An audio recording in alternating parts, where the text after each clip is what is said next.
হে তরুণ যুবকেরা, হে আমার বন্ধুরা, শুনে রেখে দিন বাবা, জেনে রেখে দেন হে মুসলমান, আমার আল্লাহ আপনাকে আমাকে জানিয়ে দিয়েছেন বান্দারে, যার জন্ম হয়েছে তার মৃত্যু হবে।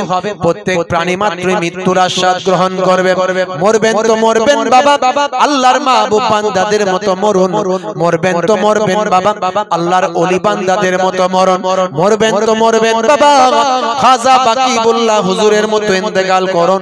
মরবেন তো মরবেন বাবা, হযরতে হুজুর খাজা মাইনুদ্দিন চিশতি আজমিরি হুজুরের মতো ইন্তেকাল করুন। মরবেন তো মরবেন বাবা, নিজামউদ্দিন আউলিয়া হুজুরের মতো ইন্তেকাল করুন। হে তরুণ যুবকেরা, হে আমার মুরব্বিয়ানেরা, আমার আল্লাহ বললেন বান্দারে তোমাদের মরতে হবে। মরবে তোমরা, মৃত্যু থেকে কেউ রেহাই পাবে না। কুল্লু নাফসিন যায়কাতুল মউত, মৃত্যু যখন তোমাদের হবে আল্লাহর নেক বান্দাদের মতো মরো বাবা। মৃত্যুর সময় যে তোমাদের নির্দিষ্ট হয়েছে সেই সময় এদিক ওদিক করা হবে না। আইনামা তাকুনু ইউদরিকুমুল মাউত ওয়ালাউ কুনতুম ফি বুরুজিম মুশাইয়াদা, বান্দা তোরা মৃত্যুর হাত থেকে যেখানে পালায়ন করে যেখানে চলে যাস না কেন, ভেলোর যাস, চেন্নাই যাস, ম্যাড্রাস যাস, বেঙ্গালোর যাস, তোরা বাবা পিজি যাস, ভাই আমার তোরা এনআরএস যাস, বড় হসপিটাল যাস, হে তরুণ যুবকেরা যেখানেই যাস না কেন মৃত্যুর হাত থেকে বাঁচতে পারবি না। হে তরুণ যুবকেরা, হে আমার বন্ধুরা, হে আমার মুরব্বিয়ানেরা, শুনে রেখে দিন বাবা, জেনে রেখে দিন বাবা। হে মুসলমান একটুখানি শুনে রাখুন, তাহলে মরবেন তো মরবেন বাবা, আল্লাহ ওয়ালা হয়ে মরণ। মরবেন তো মরবেন বাবা, আল্লাহর ওলি বান্দাদের মতো মরণ। হে তরুণ যুবকেরা, হে আমার বন্ধুরা, আপনাকে আল্লাহ ওয়ালা হয়ে মরতে হলে আপনাকে নামাজি হতে হবে। আপনাকে আল্লাহ ওয়ালা হয়ে মরতে হলে রাসূলের সুন্নাত ওয়ালা হতে হবে। হে তরুণ যুবকেরা, আমরা আজকে নামাজ ছেড়ে দিয়েছি, রাসূলের সুন্নাত ভুলে গেছি। একটা বড় অংশের মানুষ নামাজ পড়ি না, একটা বড় অংশের মানুষ রাসূলের সুন্নাত মেনে চলে না। এই জন্য দেখবেন আমাদের মাঝখানে বরকত নাই, আমাদের মাঝখানে রহমত নাই, আমাদের মাঝখানে ভাই আমার কোন রকম মহাব্বত ভালোবাসা নাই, আমাদের মাঝখানে বিভেদ, আমাদের মাঝখানে অশান্তি, আমাদের মাঝখানে শান্তি নাই। তার কারণ হলো আমাদেরকে আল্লাহ কোরআন দিয়েছিলেন, আমাদেরকে আল্লাহ রাসূল হাদিস দিয়েছিলেন, আমাদেরকে আল্লাহ নামাজ দিয়েছিলেন, আমাদেরকে আল্লাহ রোজা দিয়েছিলেন। বিনিময়ে বলেছিলেন তোরা আমার নির্দেশগুলো যদি মানিস আমি আল্লাহ তার বিনিময়ে তোদের জান্নাত দিয়ে দেব। ইন্নাল্লাযীনা আমানু ওয়া আমিলুস সালিহাত কানাত লাহুম জান্নাতুল ফিরদাউসে নুজুলা। ওই সমস্ত আমার বান্দা বান্দিরা যারা ঈমানটা এনেছে সেই মতো আমলটা করেছেন, ওই সমস্ত আমার বান্দা বান্দীদের জন্য আমি আল্লাহ আমার দয়ার জান্নাত জান্নাতুল ফিরদাউস দান করে দিলাম। বান্দা যখন আল্লাহর হয়ে যায় কুল মাখলুকাত তার গোলাম হয়ে যায়। মান কানা লিল্লাহি কানাল্লাহু লাহু, যে বান্দা আল্লাহর হয়ে যায় স্বয়ং আল্লাহ তার হয়ে যায়। জোরে হবে না, জোরে হবে না ভাইরা আমার, তরুণ যুবকেরা আমার,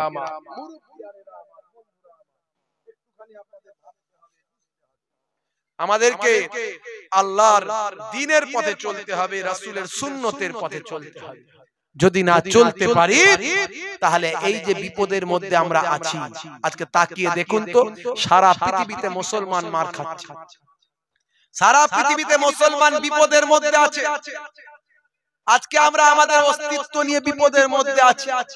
আজকে চারিদিকে তাকিয়ে দেখুন যুদ্ধ, মারপিট, দাঙ্গা হাঙ্গামা লেগে আছে। আর আমরা যদি রাসূলের সুন্নাত তরিকা ভুলে যাই তাহলে আল্লাহ আমাদের উপর গজব নাজিল করে দেবে। হে তরুণ যুবকেরা, হে আমার বন্ধুরা, হে আমার মুরব্বিয়ানিরা শুনে রেখে দিন বাবা, জেনে রেখে দিন বাবা, আপনি আল্লাহর নেক বান্দা হয়ে যান, আল্লাহর মাহবুব বান্দা হয়ে যান। হে তরুণ যুবকেরা, নামাজটা আপনাকে পড়তে হবে, রাসূলের সুন্নাতটা আপনাকে মানতে হবে। বিশ্বনবী আমার জানিয়ে দিয়েছেন, শুনে রেখে দাও, আখেরি জামানাতে এমন একটা সময় আসবে যে সময় চারিদিকে ফিতনা ফাসাদ চালু হয়ে যাবে, অশান্তি চালু হয়ে যাবে। এই সময় যদি আমার কোন উম্মতি আমি রাসূলুল্লাহর একটা সুন্নতকে ভালো করে ধরেন, একটা সুন্নতকে ভালো করে আঁকড়ে ধরেন, আমি রাসূলুল্লাহ জানিয়ে দিয়ে যাই, হে দুনিয়ার মানুষ শুনে রেখে দাও, মান তামাসসাকা বিসুন্নতি ইনদা ফাসাদি উম্মতি ফালাহুল আজরু মিয়াতা শাহীদ। ওই একটা সুন্নতের বিনিময়ে আমার আল্লাহ ওই বান্দার নামাজ আমলে 100টা শহীদের সওয়াব লিখে দেবে। তাহলে আমরা কি চাই না আমাদের নামাজ আমলে 100টা শহীদের সওয়াব আল্লাহ লিখে দিক? এই কথা ঠিক না ভুল? মুসলমান, হে যুবকেরা, তরুণেরা, তা আমাদেরকে সেই রাসূলের সুন্নাত মানতে হবে আর আল্লাহর নির্দেশনা মানতে হবে। আল্লাহর নির্দেশ, রাসূলের সুন্নাত মানবো কিভাবে? না, দুনিয়াতে এখন অনেক ফিতনা চলছে। ই বলছে আমি যেভাবে বলছি সেভাবে মানো, ও বলছে, বক্তা বলছে আমি যেভাবে বলছি সেভাবে মানো, সেই বক্তা বলছে আমি যেভাবে বলছি সেভাবে মানো।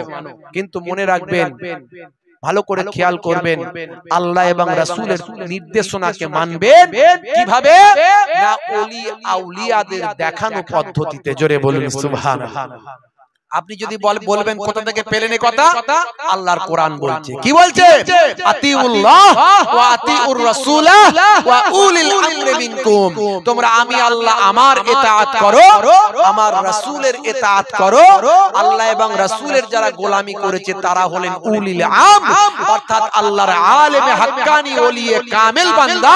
তোমরা উলিল আম, আল্লাহর ওলিদের ইতাআত করো। শুধু এখানে নয়, ওলি আউলিয়াদের বয়ান আল্লাহ কোরআন মাজিদে অনেক জায়গায় করেছেন। ফাসআলু আহলা যিকরি ইন কুনতুম লা তা'লামুন। এই আয়াত দ্বারাও বোঝা যায় আল্লাহ আলেমে হাক্কানি বান্দাদের কাছ থেকে জেনে নিতে বলেছেন। কোরআনে বলছেন যদি তুমি না জানো, জাননে ওয়ালাদের কাছে জেনে নাও। আবার অন্য জায়গায় আল্লাহ কোরআন মাজিদে বলছেন, হে দুনিয়ার মানুষ শুনে রেখে দাও, যারা আমার ওলি বান্দা হয়, যারা আমার মাহবুব বান্দা হয়, আলা ইন্না আউলিয়া আল্লাহি লা খাউফুন আলাইহিম ওয়ালা হুম ইয়াহজানুন। আমি আল্লাহ বলি তাদের কোনো খৌফ নাই, ডর নাই, ওয়ালা হুম ইয়াহজানুন। আমি আল্লাহ বলি তাদের কোনো চিন্তাও না। তাহলে আল্লাহর ওলিদের দেখানো পথে আপনাকে আমাকে চলতে হবে। এরই জন্য আমার আল্লাহ কোরআন মাজিদে ডাইরেক্ট নির্দেশ দিয়েছেন, তোমরা কাদের অন্তর্ভুক্ত হবে? আল্লাহ ডাইরেক্ট বলছেন, ইয়া আইয়ুহাল্লাযীনা আমানুত্তাকুল্লাহ ওয়া কুনু মা'আস সাদিকিন। তোমরা সত্যবাদীদের সঙ্গী হয়ে যাও। হে বিশ্বাসী বান্দারা, তোমরা আমি আল্লাহকে ভয় করো এবং সত্যবাদীদের সঙ্গী হয়ে যাও। এখন বলুন তো, যে সমস্ত মোল্লা মৌলবীরা বলছে পীর মানা যাবে না, ওলি মানা যাবে না, এই ফুরফুরা শরীফ মানা চলবে না, এই সমস্ত খাজা গরিব নওয়াজ মানা চলবে না, এখন বিশ্লেষণ করে দেখুন আল্লাহ বলছেন সত্যবাদীদের সঙ্গী হতে। তো ফুরফুরা শরীফের মুজাদ্দিদুজ জামান সত্যবাদী না? যে বলছে সে সত্যবাদী, তার কথা যে শুনবো? ওই যে আপনার কি বলে, আপনার ওই মুর্শিদাবাদের দিকে একটা বক্তা বেরিয়েছে, আগে মোবাইল রিপেয়ারিং করতো, সে বলছে পীর মানা যাবে না, ওলি মানা যাবে না, সব ভণ্ড অমুক তমুক। ভাই আমার বাইজিদ বোস্তামি রাহমাতুল্লাহ আলাইহির বিরুদ্ধে কটূক্তি করছে, ওলি আউলিয়াদের বিরুদ্ধে কটূক্তি করছে, খাজা গরিব নওয়াজের বিরুদ্ধে কটূক্তি করতে, ব্যঙ্গ করছে, ভাসাচ্ছে। তাহলে আল্লাহর কোরআনে বলছে সত্যবাদীদের সঙ্গী হতে। এখন বলুন খাজা গরিব নওয়াজ সত্যবাদী না মুর্শিদাবাদের ওই কি বলে যে আগে মোবাইল রিপেয়ারিং করতো এখন বক্তা হয়েছে, শায়েখ হয়েছে, সে সত্যবাদী? তার কথা শুনবেন না খাজা গরিব নওয়াজের কথা শুনবেন, ফুরফুরার পীর মুজাদ্দিদুজ জামানের কথা শুনবেন, বসিরহাট আল্লামা হুজুরের কথা শুনবেন, মায়াপুর পীরনগর হুজুরের কথা শুনবেন, আল্লাহর ওলিদের কথা শুনবেন না ওই মোবাইল রিপেয়ারিং করা শায়েখের কথা শুনবেন? আপনার এই আগে রাজমিস্ত্রির কাজ করতো শায়েখের কথা শুনবেন? মনে রাখবেন, খুব বিচার বিশ্লেষণ করে চলতে হবে।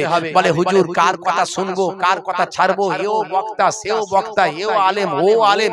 মনে রাখবেন সবাই সবাই তো ডাক্তার সাইন বোর্ড লেখে, আপনি ভালো করে যাচাই করেন না কোনটা অরিজিনাল ডাক্তার, কোনটা মাল ভেজাল ডাক্তার, কোন ডাক্তারের কাছে গেলে রোগ ভালো হবে আর কোন ডাক্তারের কাছে গেলে রোগী মরে যাবে?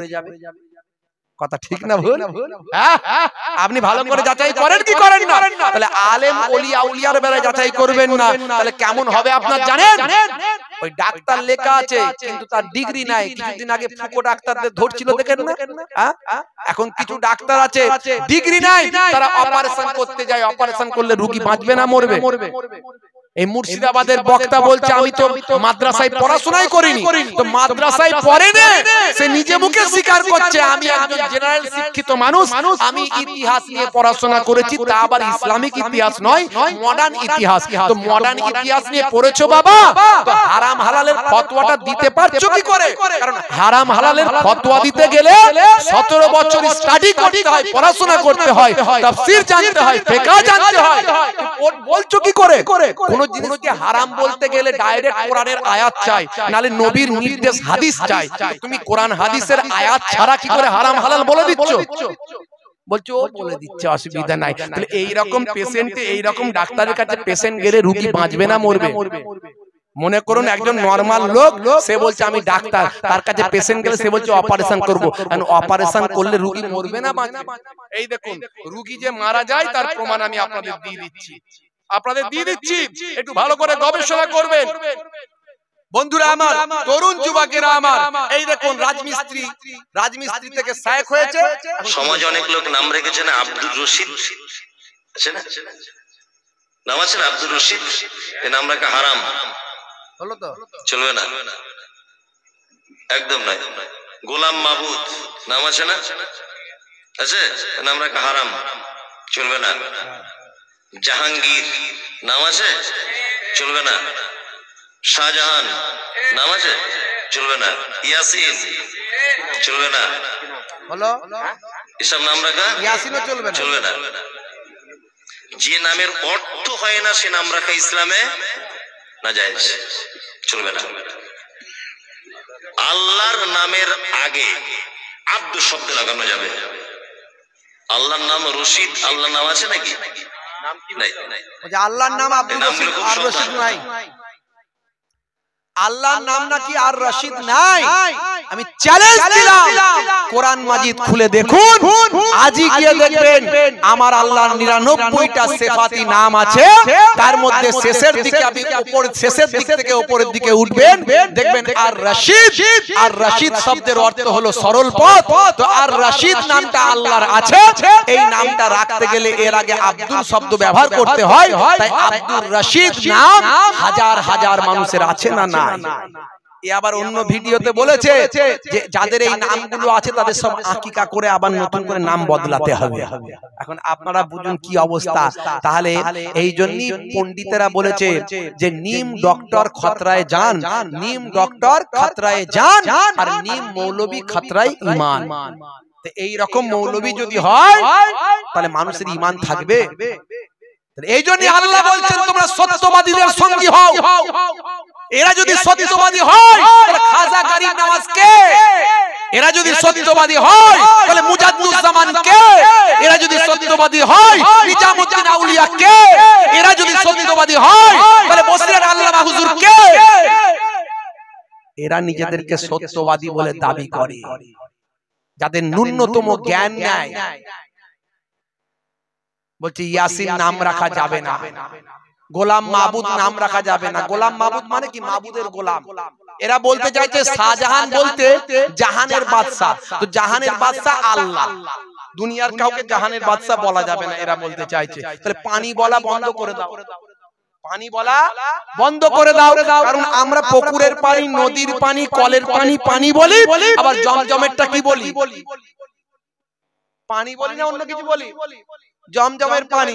কাউসার, হাউজে কাউসারের কি বলবেন? পানি না দুধ? পানি বলি, হাউজে কাউসারের পানি। তাহলে এই পানি আর ওই পানি দুটো কি এক? নাম এক হতে পারে, মর্যাদা আলাদা, সম্মান আলাদা। আচ্ছা বলুন তো, এই যে আমরা কিতাব, আপনার বই আছে না, স্কুলের বই, মাদ্রাসার বই, আপনার স্কুলের বই আছে, আপনার গ্রাজুয়েশনের বই আছে, মাস্টার ডিগ্রির বই আছে, ওটাকে আরবিতে বলে কিতাব, বলে তো। আবার কোরআন মাজিদকে আরবিতে কি বলে? কিতাব। কিতাবুন মানে বই, তাহলে কোরআন মাজিদও একটা কিতাব। আর আপনার মাস্টার ডিগ্রির বই, ভাই আমার মাধ্যমিকের বই, এইচএস এর বই, সেটাকেও বলে কিতাব। কিন্তু মাধ্যমিকের বই কিতাব আর কোরআন মাজিদ কিতাব দুটো কি এক হলো? যেমন এক হলো, নামটা এক, মর্যাদায় আলাদা। তেমন শাহজাহান বলতে জাহানের বাদশা মানে দুনিয়ায় মানুষের মাঝখানে সে বাদশা, এইজন্য শাহজাহান। আর আল্লাহ তাআলা কুল কায়নাতের সবকিছুর বাদশা। এই বাদশা ওই বাদশা কখনো এক নয়। এদের বোকাদের কে বুঝাবে? ঘন ঘন ফতোয়া মারে, ঘন ঘন ফতোয়া মারে, বুঝতে পারছেন ভাইরা আমার? আর রাশিদ বলছে, আর রাশিদ নাকি আল্লাহর নামই নাই। এই আজকে কোরআন মাজিদ খুলে গিয়ে দেখুন, চ্যালেঞ্জ করে বন্ধুরা আমার। তাহলে কাদের পথে চলতে হবে? আল্লাহর ওলিদের দেখানো পথে চলতে হবে। এটা কার নির্দেশ? আল্লাহর নির্দেশ। আল্লাহ বলছেন, বান্দারে তোমরা সত্যবাদীদের সঙ্গী হয়ে যাও। আল্লাহর কোরআন খুলুন, ইয়া আইয়ুহাল্লাযীনা আমানুত্তাকুল্লাহ ওয়া কুনু মা'আস সাদিকিন। আল্লাহ বলছেন সত্যবাদীদের সঙ্গী হয়ে যাও। তোমরা আমি আল্লাহকে ভয় করো এবং সত্যবাদীদের সঙ্গী হও। সত্যবাদী হলেন আল্লাহর মাহবুব বান্দা, সে আল্লাহর মাহবুব বান্দাদের সঙ্গী হয়ে যেতে হবে। ওলি রাজাই বলেন বই খুলে খুলে, পাপ হতে আই তোরা আই বহুদূর, পাপ হতে আই তোরা আই বহুদূর, পাপ হতে আই তোরা আই বহুদূর। এখনো কোরআনি বাণী যাই বয়ে যায়, এখনো হাদিসি বাণী যাই বয়ে যায়। প্রভুর সৃষ্টিতে রহমত দৃষ্টিতে দূর হতে আই তোরা আই বহুদূর, পাপ হতে আই তোরা আই বহুদূর, পাপ হতে আই তোরা আই বহুদূর। আল্লাহুম্মা সাল্লি আলা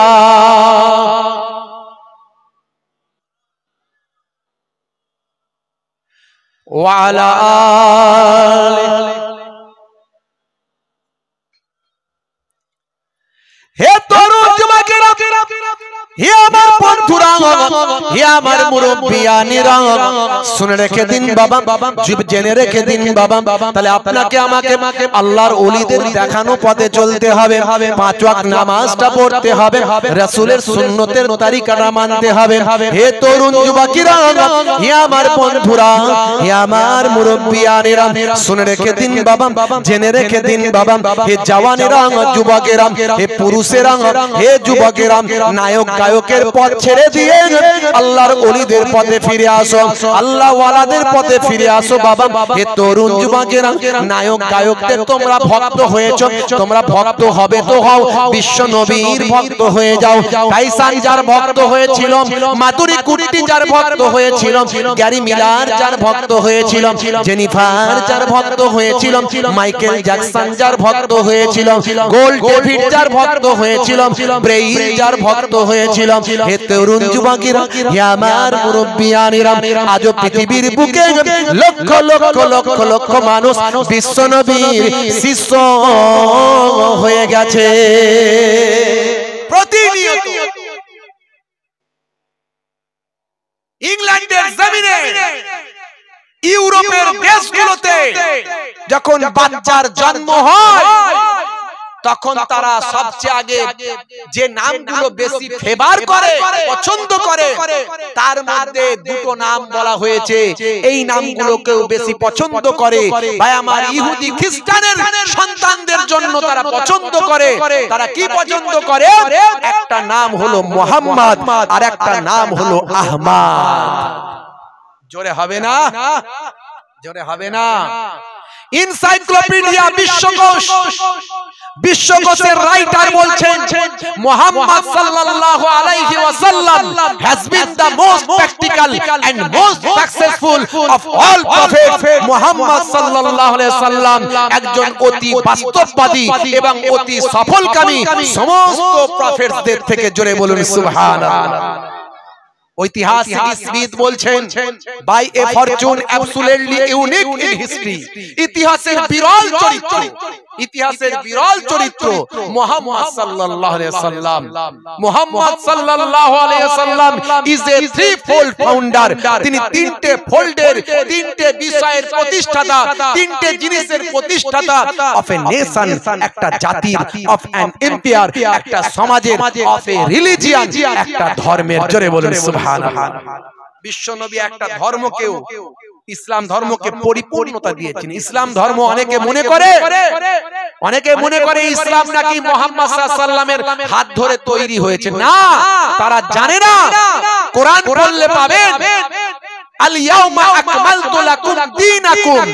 আমার আল্লাহ বলছেন আজকের দিনে আমি দ্বীনকে তোমার জন্য কমপ্লিট করে দিলাম। মানে ইনকমপ্লিট ছিল, সেটা আমার নবীর হাত ধরে বিদায় হজের দিন এই আয়াত নাজিল হয়ে দ্বীনকে, দ্বীন অর্থাৎ ইসলাম, আমার আল্লাহ কমপ্লিট করলেন। তো ইসলামটা এসেছিল কোথা থেকে?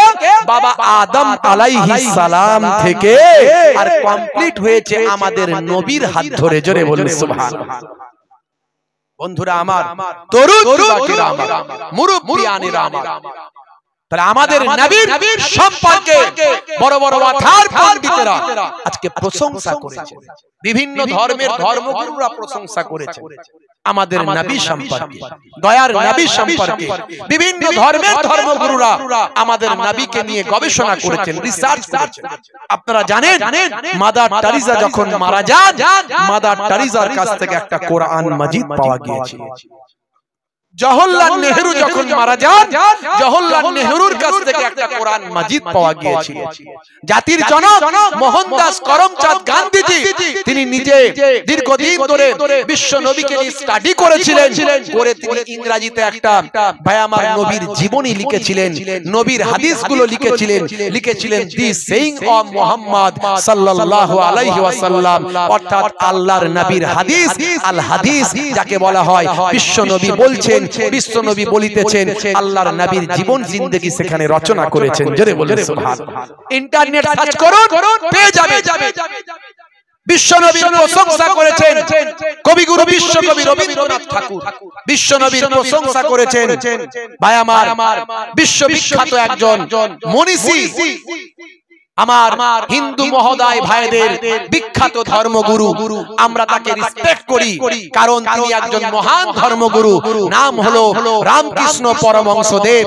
ভাই আমার, সেই শ্রী রামকৃষ্ণ পরমহংসদেব যাকে আমরা রেসপেক্ট করি, সম্মান করি, তিনি একটা মহান উক্তি দিয়েছিলেন, বলেছিলেন যত মত তত পথ। তিনি ইসলাম নিয়ে গবেষণা করেছিলেন, বিশ্ব নবীকে নিয়ে রিসার্চ করেছিলেন, গবেষণা করেছিলেন। বন্ধুরা আমার, তরুণ যুবকেরা আমার, কবিগুরু রবীন্দ্রনাথ ঠাকুর তিনি দীর্ঘদিন ধরে কোরআন নিয়ে স্টাডি করেছিলেন। আপনারা জানেন, যাকে জাতীয়তাবাদের জনক বলা হয়, সেই খানাকুলের মানুষ, নাম হলো ভাই আমার রাজা রামমোহন রায়। তিনি নিজে কোরআন মাজিদ পড়তেন, বুঝতেন, ব্যাখ্যা করতেন। তাই ব্রিটিশ সরকার রাজা রামমোহন রায়কে মৌলবী উপাধি দিয়েছিল। হঠাৎ করে আমার চোখে পড়ল একজন ধর্মগুরু, আমি তাকে সম্মান দিয়ে বলি, আমি ধর্মের কলঙ্ক বলতে পারবো না, কারণ আমার এটা কখনো রুচিতে বাঁধে না। আমি সম্মানীয় ব্যক্তিকে সম্মান করি। একজন ধর্মগুরু, তিনি নিজের ধর্মের প্রচার করছেন, নিশ্চয় করবেন। প্রত্যেকের এটা রাইট। ভারতীয় সংবিধান প্রত্যেককে তার মৌলিক অধিকারে হস্তক্ষেপ করতে নিষেধ করেছে। প্রত্যেকেই তার ধর্মীয় স্বাধীনতা পালন করবে, ধর্মের প্রচার করবে, এটা তার মৌলিক অধিকারের মধ্যে পড়ে। কিন্তু দুঃখ লাগে, একটা ধর্মগুরু, আমি তার নাম বলছি না, সেই ধর্মগুরু কোরআন মাজিদের অপব্যাখ্যা করেছেন, ভাইরাল হয়েছে। কোরআন মাজিদের অপব্যাখ্যা করে ইসলামকে কলঙ্কিত করার চেষ্টা করেছে। অত্যন্ত দুর্ভাগ্যজনক, অত্যন্ত হৃদয় বিদারক। আগামী কয়েকদিন পরে রাম মন্দিরের উদ্বোধন আছে, সেই নিয়ে সাজো সাজো রব একটা সারা ভারতবর্ষের বুকে। তারা রাম মন্দির উদ্বোধন করবেন, এতে আমাদের দুঃখ পাওয়ার কিছু নাই। কারণ বিচারে যেটা সুপ্রিম কোর্ট বলেছে আমরা সেটাকে স্যালুট জানিয়েছি, কারণ আমরা দেশপ্রেমিক, দেশকে ভালোবাসা ঈমানের অঙ্গ, এটা আমার রাসূল জানিয়ে দিয়েছেন। হুব্বুল ওয়াতানি মিনাল ঈমান, দেশপ্রেম হলো ঈমানের অঙ্গ। আমরা সুপ্রিম কোর্টের রায়কে মান্যতা দিয়েছি। সুপ্রিম কোর্ট বলে দিয়েছিল, আপনাদের জানা আছে সুপ্রিম কোর্ট যে রায়টা দিয়েছিল কোনো এভিডেন্সের ভিত্তিতে দেয়নি। সুপ্রিম কোর্ট রায় দিয়েছিল ভাই আমার মানুষের আবেগ আর ভালোবাসা আস্থার উপরে রায় দিয়েছিল। কারণ বাবরি মসজিদের তলায় এমন কোন খাঁচা পাওয়া যায়নি, এমন কোন ভাই আমার জিনিস পাওয়া যায়নি যার দ্বারা কোনো কিছুকে ভেঙে সেখানে বাবরি মসজিদ হয়েছে, এমন প্রমাণ কিছু হয়নি। তাই সুপ্রিম কোর্ট বলেছিল কোটি কোটি মানুষের আস্থা, সে আস্থাকে আমরা সম্মান জানাই। শুধু তাই নয়, সুপ্রিম কোর্ট একটা বিশাল মসজিদ করার জন্য জায়গা দিয়েছে, 5 একরেরও বেশি জায়গা। আপনারা জানেন বাবরি মসজিদ, রাম মন্দির যেখানে হচ্ছে বাবরি মসজিদের জায়গায়, আমরা ওটাকে তো মসজিদের জায়গা বলেই মনে করি এবং সারা জীবন মনে করব যে মসজিদ ওখানেই ছিল। কিন্তু তারপরেও আমরা সম্প্রীতি পছন্দ করি, ভ্রাতৃত্ববোধ পছন্দ করি। ইসলাম শান্তির কথা বলেছে, ISLAM Islam, I for I, S for sword, L for love, A for wall, M for mankind, I shall love all mankind। অর্থাৎ আমার উচিত সারা বিশ্বের মানুষকে ভালোবাসা। তাই আমরা ভালোবাসার নিদর্শন দেখিয়ে আমরা ভারতীয় মুসলমান, আমরা লক্ষ লক্ষ কোটি কোটি আমার হিন্দু ভাইদের সঙ্গে একসঙ্গে মিলেমিশে বাস করি। তাদের ভাই আমার আস্থাকে মর্যাদা দিয়ে, সুপ্রিম কোর্টের কথাকে মান্যতা দিয়ে আমরা তাদের কথা মেনে নিয়ে আমরা স্বীকার করে নিয়েছি। কিন্তু আমাদের পূর্বপুরুষ থেকে শুরু করে আমাদের আফটার জেনারেশন জানে এবং জানবে যে ওইখানেই মসজিদ ছিল, মসজিদ ছিল, মসজিদ ছিল। আজকে সেই মসজিদের জায়গা চেঞ্জ করে আপনারা জানেন বর্তমানে যেখানে রাম মন্দির হচ্ছে সেখান থেকে আরো 25 কিলোমিটার দূরে একটা মসজিদ করা হবে। সেই মসজিদ হবে ভারতবর্ষের 1 নাম্বার মসজিদ। আপনারা জানেন ভারতবর্ষের 1 নাম্বার মসজিদ। যদিও মসজিদ করছেন আমরা খুশি, আমরা অখুশি নয়, কিন্তু তারপরেও আমাদের হৃদয়ে, আমাদের আবেগে, আমাদের ভালোবাসায়, আমাদের মহাব্বতে যে আঘাত আমরা পেয়েছি সেটা হয়তো কোনোদিন ভুলতে পারবো কিনা জানি না আমরা। তো বন্ধুরা আমার, সেই মসজিদটা উদ্বোধন করবেন কাবা শরীফের ইমাম এসে, যে মসজিদ তৈরি হবে বলে আমরা জানতে পেরেছি। ভাইরা আমার, তরুণ যুবকেরা আমার, সেটা তৈরি হবে এই অযোধ্যা থেকে আরো 25 কিলোমিটার দূরে। আজকে সেই রাম মন্দিরকে নিয়ে সাজো সাজো রব উঠেছে। আপনারা জানেন 2 জন ব্যক্তি ধরা পড়েছে, তাদের ফেক আইডি মুসলিম নাম নিয়ে তারা বক্তব্য দিয়ে বলেছে যে আমরা নাকি মসজিদ ভেঙে ফেলবো, মন্দির ভেঙে ফেলবো, বাবরি ভাই আমার রাম মন্দির উড়িয়ে দেব, এইভাবে তারা কথা বলেছে। তাদের নিজেদের আইডি দেখা গেল মুসলমান, মুসলমানরা এত বড় কাজ করেছে। এটা বিশাল অশান্তির ব্যাপার, বিশাল ভয়ানক ব্যাপার, অত্যন্ত জঘন্য ব্যাপার। আমরাও প্রতিবাদ শুরু করলাম, এটা আমরা প্রতিবাদ করছি। আমরা এর ভাই আমার সুষ্ঠু বিচার চাইছি, তদন্ত চাইছি। তদন্ত করলো উত্তরপ্রদেশ পুলিশ। উত্তরপ্রদেশ পুলিশ তদন্ত করে দেখলো ওই 2 জন মুসলমান নয়, ওই 2 জন ছিল অমুসলিম। ভাই আমার দাঙ্গা হাঙ্গামা লাগানোর জন্য তারা এই কাজগুলো করছে। এই সামনে আসছে ভোট, এই ভোটের আগে বিভাজন করার জন্য, হিন্দু মুসলমানের মধ্যে বিভাজন করার জন্য একটার পর একটা অশান্তির বাতাবরণ তৈরি করার চেষ্টা করবে এক শ্রেণীর মানুষ। মনে রাখবেন, এই জন্য আমরা সব জায়গায় বলি মসজিদগুলোতে সিসিটিভি ক্যামেরা লাগান। আর আমার হিন্দু ভাইদেরকেও বলবো, আমরা সম্প্রীতি পছন্দ করি, সাধারণ হিন্দুরা তারাও সম্প্রীতি পছন্দ করেন, কেউ অশান্তি চান না। তাই আমার হিন্দু ভাইদের অনুরোধ করেছি, আমরা করি, সবাই করেন, যে আপনারাও মন্দিরগুলোতে সিসিটিভি লাগান, যাতে করে কেউ না অশান্তি করতে পারে। শূকরের গোশত নিয়ে গিয়ে মসজিদে ফেলে দিল আর গরুর গোশত নিয়ে গিয়ে মন্দিরে ফেলে দিল, দেখা গেল লাভ হলো সুকুনের। লাভ কার হলো?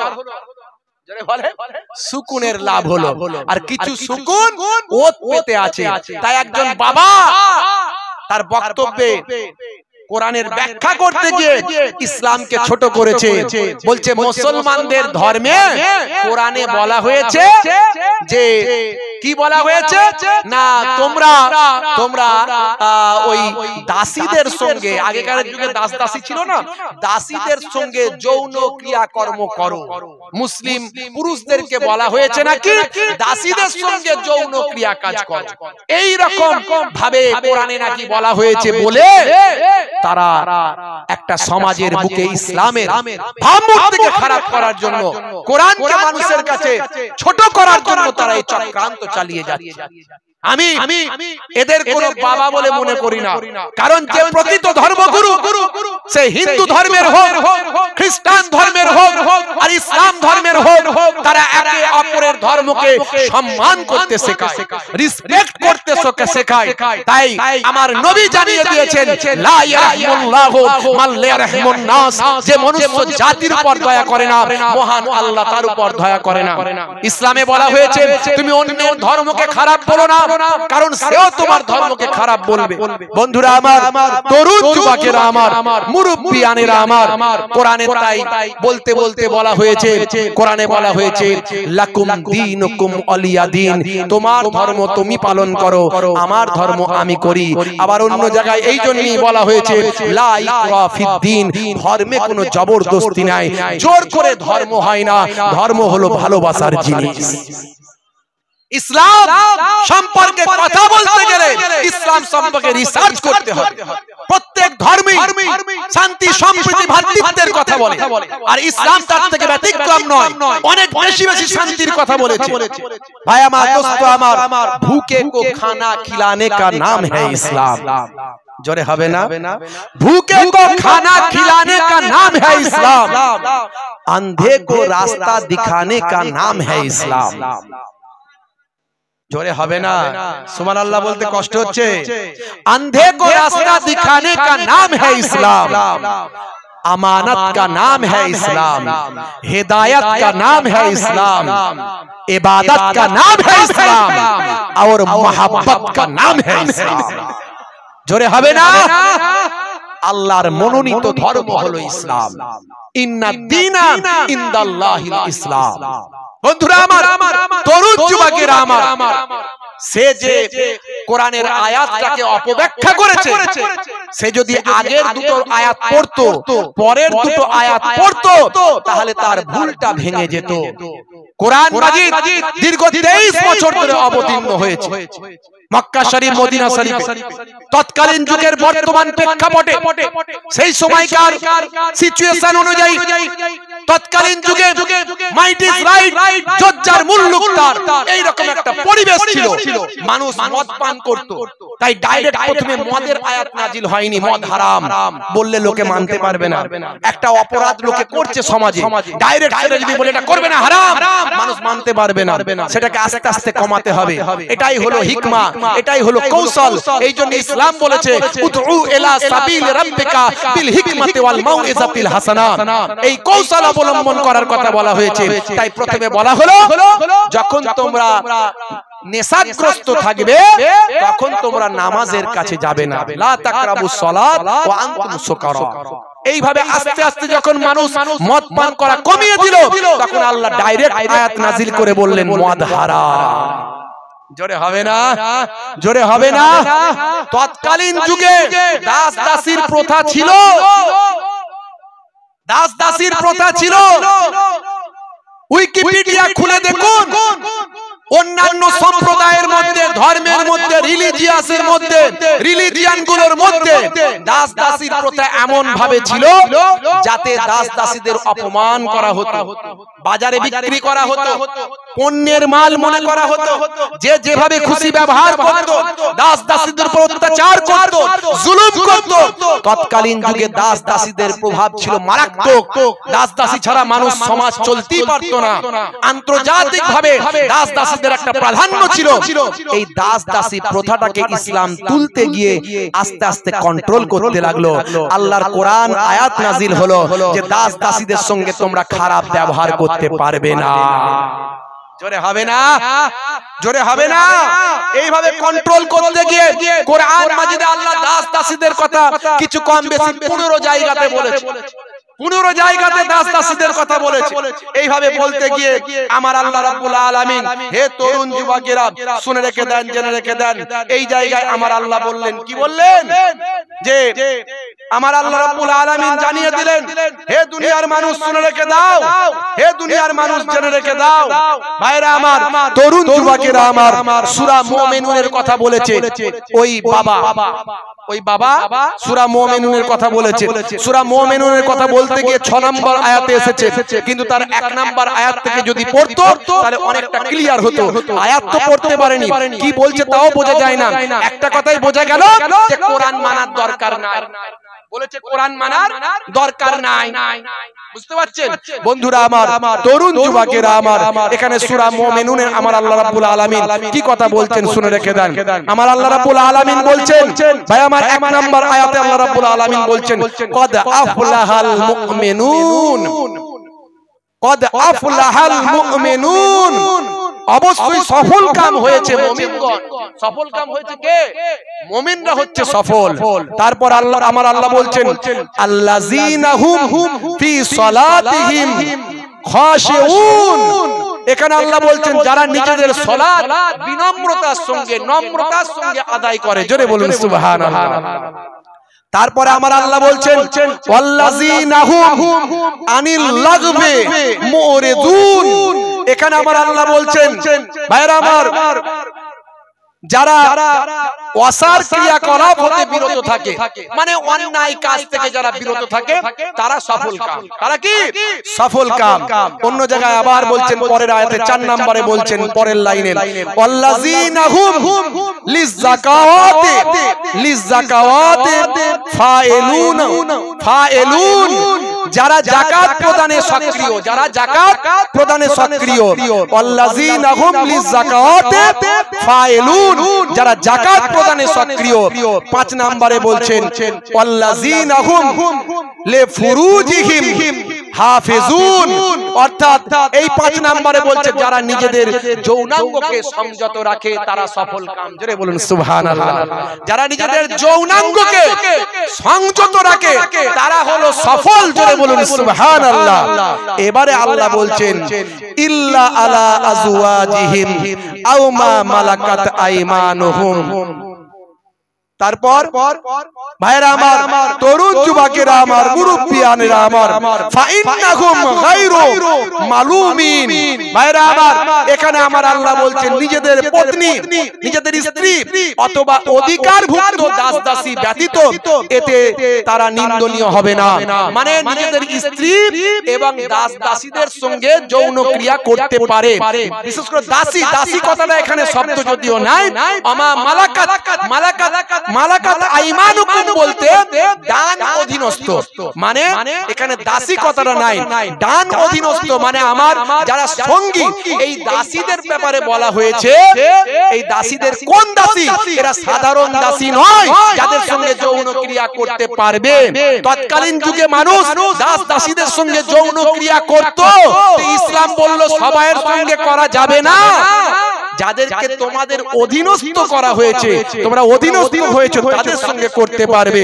নূর হতে এসেছে প্রাণ যাতে, ভালোবাসা জেতাতে তোমারই নূর হতে, তোমারই নূর হতে এসেছে প্রাণ যাতে, ভালোবাসা জেতাতে তোমারই নূর হতে। তুমি রাসূল খোদা শাহিদো জাহান, তুমি রাসূল খোদা শাহিদো জাহান। আমার ঈমান আমার দিন আমার জান, আমার ঈমান আমার দিন আমার জান, আমার ঈমান আমার দিন আমার জান, আমার ঈমান আমার দিন আমার জান। আল্লাহুম্মা সাল্লি আলা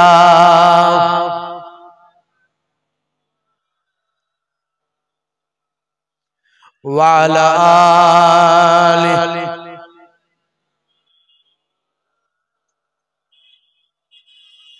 وقال الله تعالى في كلامه المجيد والفرقان الحميد يا أيها الذين آمنوا اتقوا الله حق تقاته ولا تموتن إلا وأنتم مسلمون وقال الله تعالى أيضا في كتابه مخبرا وما رميت إذ رميت ولكن الله رمى وقال النبي صلى الله عليه وسلم إنا نتصدق لموتنا هل يصل إليهم قال يصل إليهم ويفرحون كما تفرحون بالهدايا إلى آخر الحديث أو كما قال عليه الصلاة والتسليم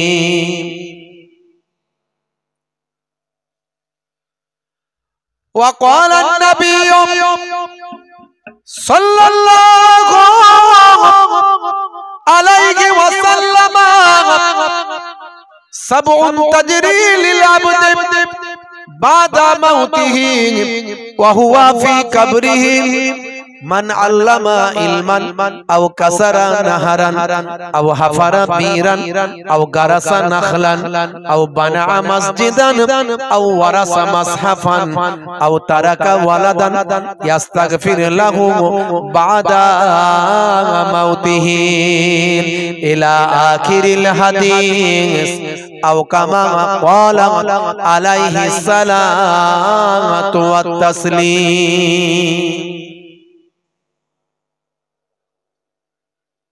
وقال النبي صلى الله عليه وسلم من تمسك بسنتي عند فساد أمتي فله أجر 100 شهيد إلى آخر الحديث أو كما قال عليه الصلاة والتسليم